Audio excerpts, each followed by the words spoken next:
you ever been looked at as an outsider, a rebel? Have you ever been called too young, too naive, or too idealistic? Why are our abilities judged based on our age, or what we wear, or how we think? Why not judge us based on our youth and what we can do with our ideologies? Sure, the older you are, the more experience you have, but experience is not always the thing that matters the most. Sometimes it's all about heart and perseverance. And in a society like Egypt's, heart and perseverance is all we've got.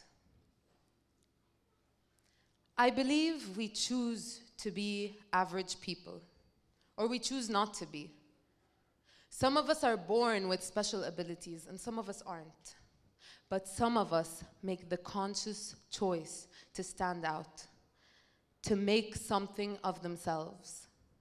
I made that choice when I was 14 years old. I decided I want to make a difference in this world. My name is Omneya Makhlouf, and I live by dreaming.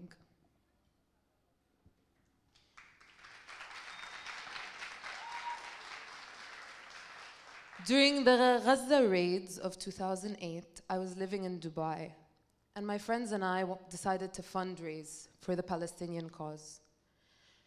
We wanted to give any kind of humanitarian assistance to the refugees and the displaced. We raised an equivalent of 50,000 Egyptian pounds at the time. Mind you, we were all 8th, 9th, 10th graders. So, that's when I knew I wanted to leave my footprints on this world. Even if it wasn't going to have a large impact, even if it was just for one person. That's when I started dreaming of working at the United Nations. The United Nations? I was 14. I was seen as naive by so many. Sounds familiar, right? Not being taken seriously because of your age. It happens to all of us. But that shouldn't stop you. Do you know why? Because all those people out there who make a difference started with a dream. And some of them pursued it, but some of them didn't. And those who did can tell you that it was hard, and it was painful. And they were faced with criticisms and mockery and letdowns. Some people judged them and called them eccentric and called them idealistic. But they were dreamers, and they had ambition, and they had perseverance. But what they also had was a plan.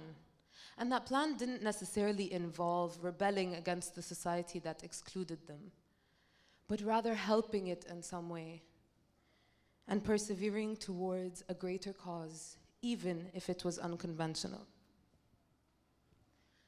I come from a relatively conservative family, and there are sometimes certain expectations of how I should live my life and what I should or should not do, especially considering that working at the UN involves lots of working hours, travel, dangerous hotspots. But my parents, ربنا يخليهم ليا, they're in the crowd here tonight.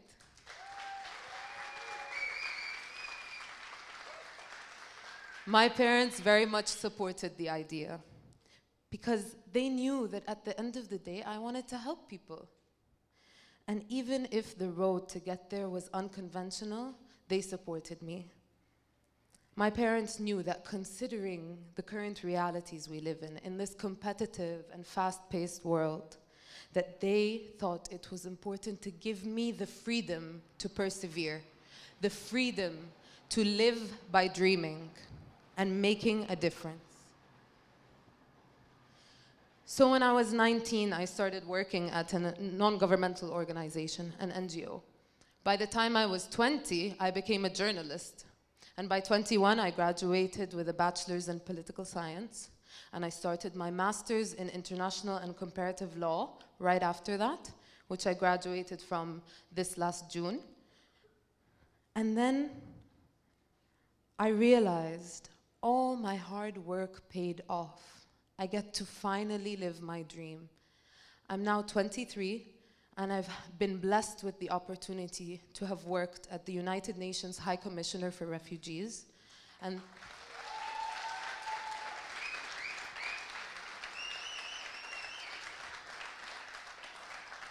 I now currently work at the United Nations World Food Programme, and I've been there for almost 2 years, and it feels exactly like I imagined it would.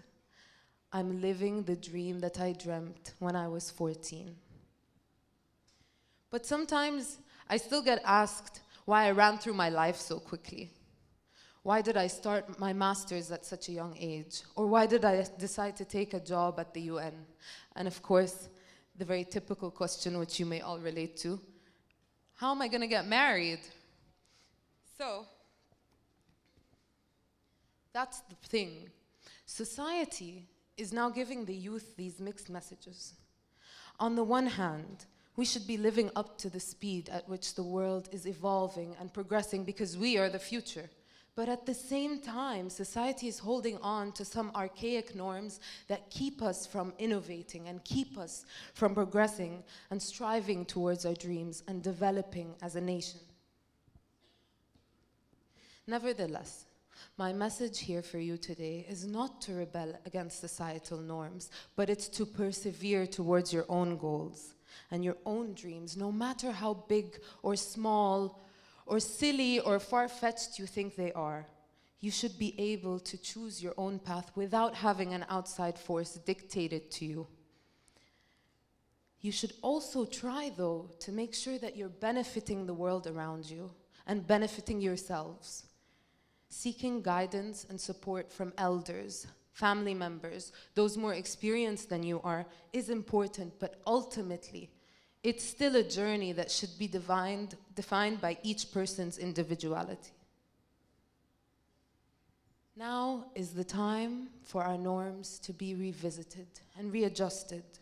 We can pick and choose the norms that maintain our wonderful social traditions, social cohesion, gallantry, generosity, the importance of family, love, respect, and helping those less fortunate. But we must let go of the norms that hinder our development as individuals and as a society. Judgment, oppression, discrimination, discouragement. These are all norms that should be discarded. So I'll tell you this. Making the conscious decision to dream an extravagant dream is scary. Most of us choose not to take that risk because we're scared not to fit in. And we all go through it, right? We stumble and we fall, and there are days when the pressures of the world overtake us so hard that we just want to quit. And guess what? You can. You can quit. It's your life. Nobody's gonna live it for you. But then you have to decide, right, whether the fear of falling is large enough to surpass your dreams. Letting go of your dreams has a cost, and that cost forces you to ask yourself, what if? What if I had chosen this path? What if I had taken that risk? What if I had worked just a little bit harder? And a life of what ifs is the most unfulfilling kind. I couldn't live with the what if. Now is the time to be able to dream and be allowed to dream. If you're called naive or idealistic for choosing your own path, brush it off. Tomorrow, those people will wish they were a part of your dream because success will be shining off of you in whatever you do. Persevere towards what you want to achieve. Live by dreaming. Be an artist. Be a teacher, be a life coach, be a dance instructor, be a mathematician, be an economist, be everything. You don't have to choose one path. It's not the only path. Build your vision of who you want to be. I designed my life the way I envisioned it. I got a music degree when I was 15. I got a diving license, and I work at the UN. I have a friend who's an engineer, and she's a makeup artist on the side. I know a data scientist who's also an incredible athlete. So I'll leave you with this. Find a worthy goal. Find an extravagant dream. Make a plan and don't let anyone ruin it. Not backward social norms, not followers or status quo maintainers. Don't wait for life to happen to you. Go out there and design it yourself. Thank you.